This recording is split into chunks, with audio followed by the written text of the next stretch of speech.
Last week was our first playoff game, and my plaque psoriasis was so itchy under all my gear. Sometimes just thinking about scratching could take me out of the moment. And then my doctor told me I could get clearer skin with a pill called Otezla. Otezla apremilast is a prescription medicine used to treat adult patients with plaque psoriasis for whom phototherapy or systemic therapy is appropriate. Otezla can help you get clearer skin after just 4 months. Okay, ready for the next game. Talking to my doctor about a pill was a total game changer. Don't use Otezla if you're allergic to it. Get medical help right away if you have trouble breathing or swallowing, swelling of the face, lips, tongue, throat, or arms. Severe diarrhea, nausea or vomiting, depression, suicidal thoughts, or weight loss can happen. Tell your doctor if any of these occur and if you have a history of depression or suicidal thoughts. Live in the moment. Ask your doctor about Otezla. Call 1-844-4-OTEZLA or visit Otezla.com for prescribing info about cost, and more. Richard Nixon. Well, I'm not a crook. Ronald Reagan. Tear down this wall. George W. Bush. I can hear you. The rest of the world hears you. And Donald Trump. And a friend of mine for a long time, he only likes politics. If you ask him about how are the Yankees doing, he has no interest. If you ask him almost anything, he likes politics, and he's a professional at the highest level. Roger Stone. All of these presidents relied on one man to secure their seat in the Oval Office. That man is Roger Stone. This is the Roger Stone Show on 77 WABC. Welcome back, folks. This is Roger Stone, and this is the Roger Stone Show on 77 WABC Radio. No matter where you are on the planet, you can go to WABCRadio.com and listen to this show and all of the great programming here at 77 WABC, the home of Cousin Brucey when I was growing up. This is the station I listened to out there in the Connecticut suburbs in northern Westchester, driving my 1965 yellow Volkswagen convertible with the black top. Tuned in to Cousin Brucey. Those were the good old days. So having exhausted all of his appeals, including an appeal to the D.C. Circuit Court of Appeals and a direct appeal to the U.S. Supreme Court, Steve Bannon, who is the host of the War Room, a very influential net-based show that is extremely popular and motivational for millions of America First Americans, has been ordered to report to prison tomorrow because he defied a subpoena from the January 6th committee. Now, Steve Bannon and I have had our differences. I'm not going to recount his actions during my trial because the Bible tells us to forgive those who have trespassed against us. And I believe Steve Bannon is being horribly legally mistreated. He, rather than plead the Fifth Amendment, which I did when I received a subpoena, not because I did anything wrong, and not because I knew anything significant, but because I know how House Democrats will twist your words into some kind of process crime. Steve Bannon's situation is very different. He specifically did not respond to the subpoena from the January 6th committee, a committee that was set up outside House rules, in violation of House rules, a committee that had no ranking member, and a subpoena is only binding if co-signed by the chairman and the ranking member of the committee, a committee that was not made up of the Republicans recommended by the then minority leader, but where two anti-Trump Republicans were plucked and put on the committee by Nancy Pelosi to try to give it bipartisan legitimacy. But make no mistake about it, everyone on this committee hated Donald Trump and was intent on framing him. We now know definitively that they tampered with evidence, that they suborned perjury. Cassidy Hutchinson, a former aide to Mark Meadows, testified under oath that the president told Chief of Staff Meadows to call Roger Stone and General Michael Flynn late in the day or in the evening of January 5th and then Liz Cheney helpfully said, find out what was going to happen on January 6th. No such call was ever made. There's no phone record. I've never spoken to Mark Meadows. I think I met him once in the green room at Fox back when he was a congressman. I had no communications with him. Either has General Flynn. That was a perjury. She additionally perjured herself when she said that she persuaded Meadows not to attend a meeting at a war room in the Willard Hotel, but that later on he called Roger Stone and General Michael Flynn to get a debrief on the meeting. Completely false. If there was a war room in the Willard, I didn't know about it, nor was I in any such meetings, nor was General Flynn. Again, suborning perjury. Manipulating videos, including some featuring yours truly. The video that they leaked to CNN has a completely different visual track than the one they showed in their hearing. It's because this was a made-for-television kabuki act. And there are legitimate constitutional issues regarding Steve Bannon, and here's why. The President of the United States asserted executive privilege over Bannon's testimony. He wrote Mr. Bannon a letter specifically telling him that he could not testify. It is without any question true that Bannon's attorney instructed him that he would be violating the law if he testified. Bannon's lawyer, at that time I believe Robert Costello, tried to work it out with the committee, saying that if some judge would order that there was no executive video, Bannon would make himself available. I love Peter Navarro, but he did not assert executive privilege in his case. So it is an outrage that Mr. Bannon is being incarcerated pending appeal. There are serious constitutional issues that have been raised regarding the charges against him. He's very ably represented by David Schoen, who I think is one of the smartest lawyers in the country. I think the whole thing is a travesty, and I call for and stand for justice for Steve Bannon. Even though we haven't always been on the same side of everything, we are on the same side of the fight to make America great.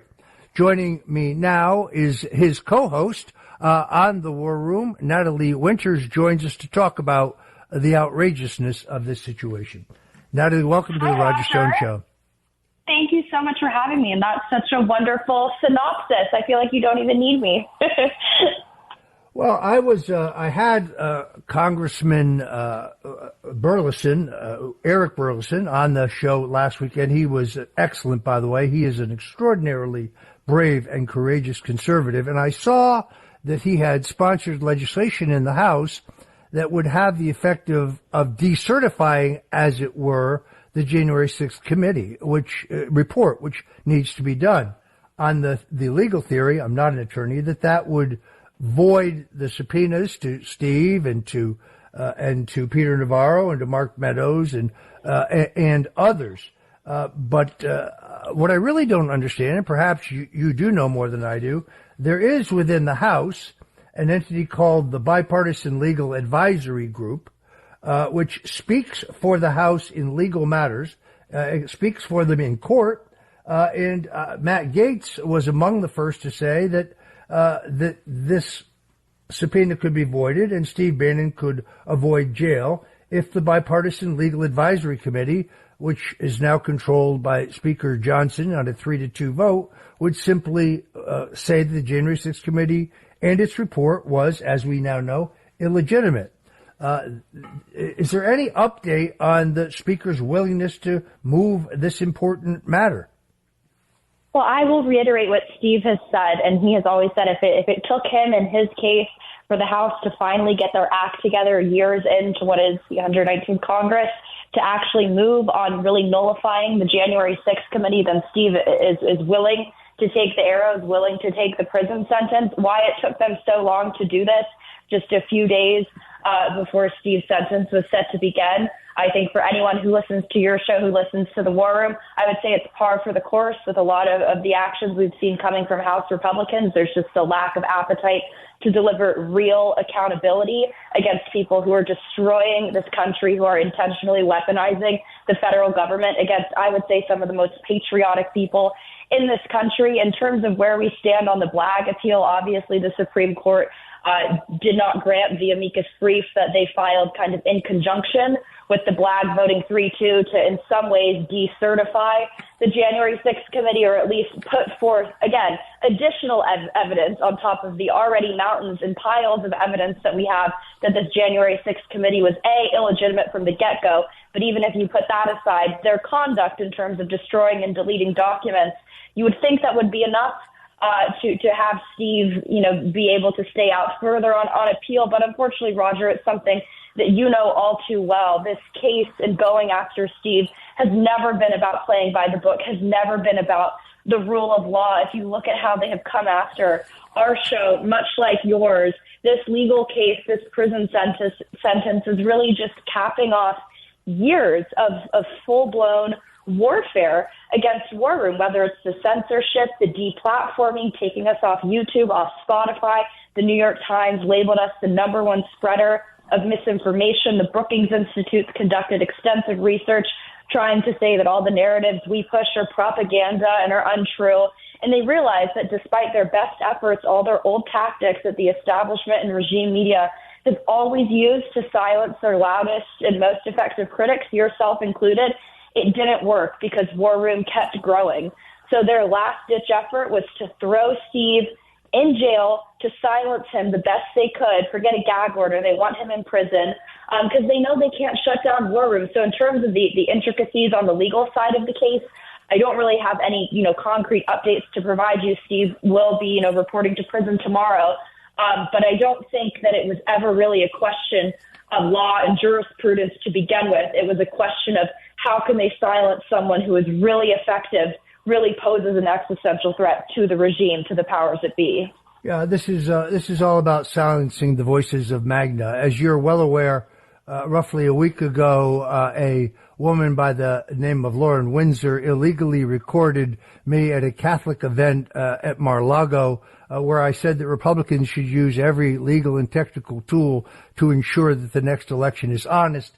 I also voiced an opinion, a skepticism regarding the Florida documents case. I think I may still be right that the judge in that case may ultimately dismiss the case. I know that because I read Julie Kelly on X, and I read her Substack, not because I have any inside knowledge. But the distortions of that in Rolling Stone, in the Daily Beast, in the Huffington Post, and the rest of the lame fake news media. Stone unveils secret plan to use judges and lawyers to steal the election. No, what I said was that if a voting station is shut down in the middle of the night, as we saw in Detroit, as we saw in Philadelphia, and the Democrat officials have the Republican observers physically removed by the police, then the lawyer for the Republicans needs to be able, in the middle of the night, if necessary, to find a judge to file an emergency motion.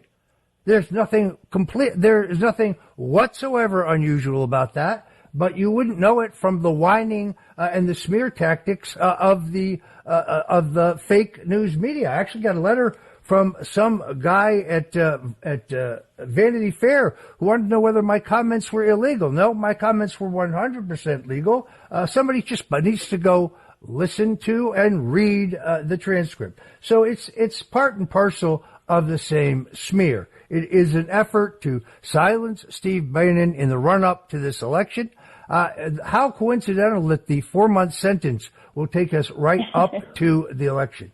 It is the same effort we see launched at Alex Jones, where they don't really want money. They just want to shut him down. The same thing we saw them try to do very spectacularly unsuccessfully to Tucker Carlson. None of that worked. It is to suppress the voices of MAGA. And unfortunately, this recent Supreme Court dodge, it's not really a decision, it's a dodge, in which the court seems to say it's perfectly all right for the federal government to work with private entities to abridge the First Amendment and free speech rights of Americans. And if you're an American who wants to challenge us in court, you don't have standing. That makes no sense to me. That is the greatest blow to free speech in my lifetime. Unbelievable. Your opinion? It's projection, pure and simple. It's so cliche at this point to say, but when you look back not even just the Russia hoax or the foreign election interference narrative that they've been playing on repeat, on vamping it all the time. It was Nancy Pelosi's House Commission in 2018 that was saying that foreign governments could hack elections, that election machines weren't secure. Basically, the talking points that you hear our side saying now, it's only okay when one side says it, but when we actually take the reports that they produce, the ones that they're willing to, let the sunlight expose, certainly not the January 6th report, then suddenly it becomes a conspiracy theory. It becomes a talking point. But look, Roger, I think the fundamental miscalculation here, and I think perhaps the silver lining, if you can call it that, for the War Room posse who's listening right now and is, scared for Steve, you have to think about the alliances and allegiances and, frankly, just the resolve that is going to come from turning Steve Bannon into effectively a martyr. I mean, I probably wouldn't be on your show right now. You and Steve probably wouldn't be on as good of terms if it weren't for this, and that's a pretty scary alliance, I would think, that the deep state would fear when you see everyone kind of circling the wagon, circling the troops, and coming together, because we can rise above and realize that the enemy we are up against, it's not just a political party that, has a differing opinion of how you interpret the First Amendment, and they maybe think that corporations should be able to censor us and you want to debate Section 230. This is a global regime that to their core hate us and detest us and want us to own nothing and be happy. And the reason that they're panicking so much and that they're trying to shut down quite literally everyone who goes against mainstream narratives is because the year 2030 is so critically important to this globalist ruling class, to the Chinese Communist Party. Think about the United Nations. Their sustainable development goals are set to conclude in 2030. The World Economic Forum has its eyes set on 2030. For China, it's a huge year in terms of their global manufacturing and just ascent to global hegemony. And they know that if President Trump is back in office, that is going to severely impede their ability to roll out what really are their master plans for taking over this country and, frankly, the world. And that is why they are fighting tooth and nail. And that is why, Steve's really kind of echoing sentiment from all of this, which I want to reiterate to your audience. Like he says, don't write him letters in prison. Don't feel bad for him. Get involved. Get active, because they're trying to take away our voices. They've said it quite explicitly. They don't care about us. It's all projection, to the point where the Biden campaign is literally tweeting, attacking President Trump as being feeble and weak. I've never seen a better example of a Linsky-ite projection than that. But, I think Steve just really wants me to impart the message, and it is the core of the War Room message. They cannot silence the MAGA movement. They can go after the leaders, they can go after the figureheads, but they are so scared of the grassroots wing that is taking over the Republican Party, because they know very well when Steve set out to transform the Republican Party, when the MAGA movement, when President Trump announced that he was running, it wasn't just the Republican Party that we wanted to transform. It is the country, it is the way politics is conducted in this country, and they are eternally scared because they know on the other side of it, trust me, when Steve is out of prison, when President Trump is back in office, accountability is going to look a heck of a lot different than it's looked under this, frankly, pretty weak-willed Republican Party that controls at least the House. So I think they're scared. They know the year 2030 is important, and I think they have severely overplayed their hand by doing this to Steve, by doing what they've done to you, and by going after the greats like Alex Jones and Tucker Carlson. I think is a very bad miscalculation. All right, folks, if you're just tuning in, we're talking to Natalie Winters, co-host of The War Room, Mike Crispi from Mike Crispi Unafraid, and Late Night's going to join us on the other side. We'll be right back, folks. Don't touch that dial. It's The Roger Stone Show on 77 WABC. It's The Roger Stone Show on 77 WABC. Welcome back, folks. If you're just tuning in, we're talking to Natalie Winters, who is the co-host of War Room with Steve Bannon, about his plight and the fact that he is swiftly becoming a martyr for this movement. Joining us now is a Trump delegate from New Jersey, a leader in the America First movement in that state, but also the host of Last Call and Mike Crispi Unafraid, both at Rumble. Mike Crispi from New Jersey, welcome to the Roger Stone Show. Roger, always great to be with you. Thanks for having me on. So I wanted to get you on because we have a development that's extremely disturbing. Donald Trump swept the New Jersey primary, record numbers. He had a crowd of 40,000 people in Wildwood, New Jersey, perhaps the largest or among the largest outdoor political rallies in American political history. But then I was shocked to read that the New Jersey State Republican Committee reelected the Republican National Committee man, longtime associate of Crispi, Bill Palatucci, who has in turn said that he will not support Donald Trump when he is legally nominated in the convention in July. What's going on here, Mike? Well, Roger, it is disturbing, and it's disgraceful, quite frankly, because President Trump has the opportunity to turn this state red for the first time since 1988. Recent polling, everybody has seen it. It made headlines everywhere. Trump now is up by 1 in recent polling in this state. And we have an opportunity, but that opportunity, unfortunately, is being ruined and taken off the rails by these Crispi cronies that continue to plague this state. You know, people who know how the inside baseball politics works knows that at the RNC, the National Committee man and the National Committee women have a lot of power across the state. They're the people who have votes on RNC leadership and the likes. And in New Jersey, unfortunately to say, Crispi's bag man, Bill Palatucci, has been the national committee man here, and he has been absolutely the antithesis to progress that President Trump has made in the state. So there was a re-election for the national committee man post that occurred the night of the debate last Thursday, and President Trump endorsed Don Purdy in South Jersey for the position, America First, Patriot through and through.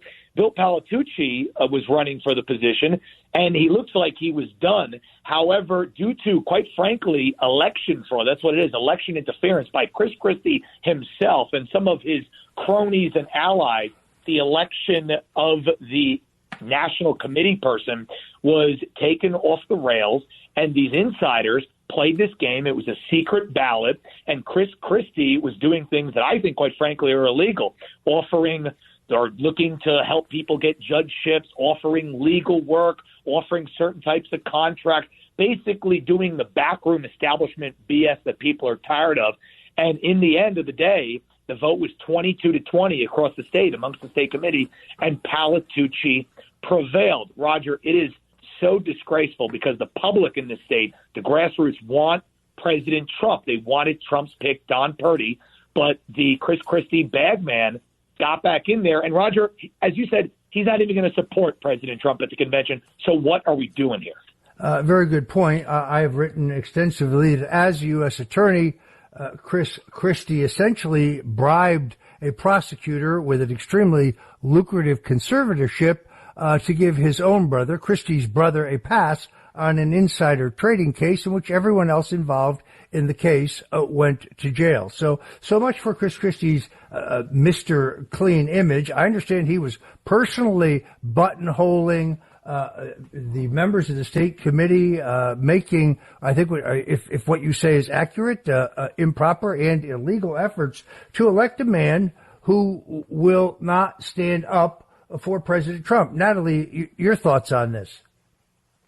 I mean, this is the establishment wing of the Republican Party doing what it does best. And I think it goes back to what we've been seeing really all the way to the House, to a lot of these so-called Republicans. They are not lining up to give President Trump the ability to have an effective second, what some would say third, but second term, right? You see whether it's policies that they're pursuing when it comes to things like pandemic trees and these sort of just fiscal deficits that are going to make his ability to rule so much more difficult, because he will not have the freedom, or frankly, at least the financial or fiscal freedom, to be able to implement the financial policies that he did in his first term. And I think you sort of see it sort of rears its ugly head, right? It becomes kind of the tip of the iceberg when you're dealing with actual personalities, actual people that you can sort of put a face to the name and you see what they're doing publicly. But I think this effort is so much broader and so much more vast, right, than just these, one-off people in certain states. But frankly, I think we should also take a step back and, it's what Mike was saying. How amazing is it that even in states that historically haven't been in play, President Trump is making such resounding victories and just such amazing advancements when it comes to really being able to connect with voters who historically, the Republican Party hasn't been able to. But I think it shows that he represents a different stripe of the Republican Party that this old wing of establishment hacks are not into, are not about. And frankly, it shows you, I think, the disdain that these people have for the MAGA movement, the grassroots types, right? They want the party to be controlled, very similar to the DNC, right? They're envious of the sort of elitist style that the DNC runs, where certain people get to pick who the nominee is and have a lot of influence. The RNC is supposed to be built and function a little bit differently, but I think they're very envious of that sort of authoritarian setup that the DNC has, because they think that they know better, right? They want to be our overlords. They want to make the political decisions, but that is what President Trump stands for, and that's what MAGA stands for,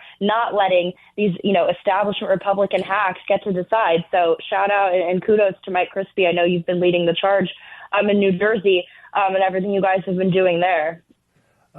Mike, we got about 2 minutes left. What about others in the state who are self-styled Trump supporters? Bill Spady is running for governor. Has he had anything to say about this outrageous refusal by the new Republican National Committee man to support the nominee of the party, Donald J. Trump?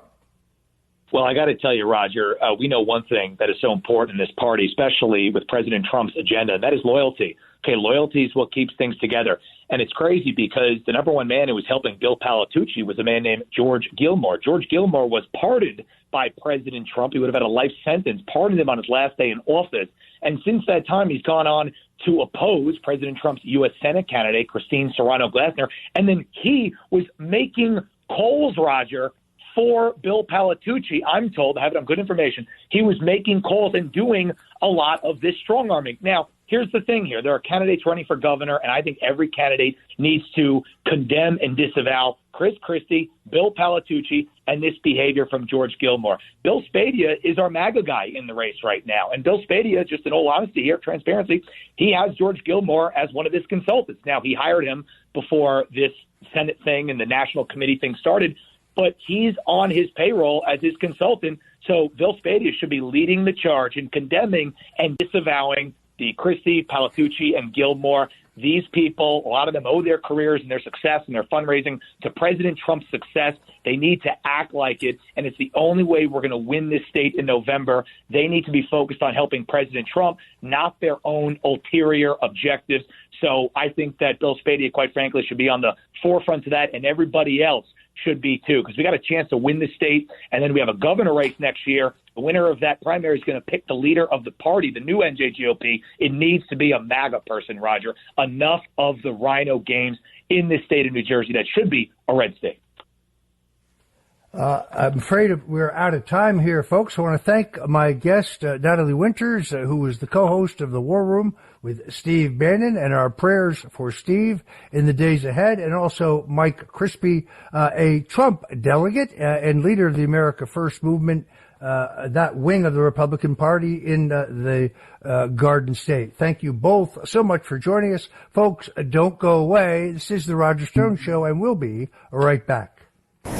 It's The Roger Stone Show on 77 WABC.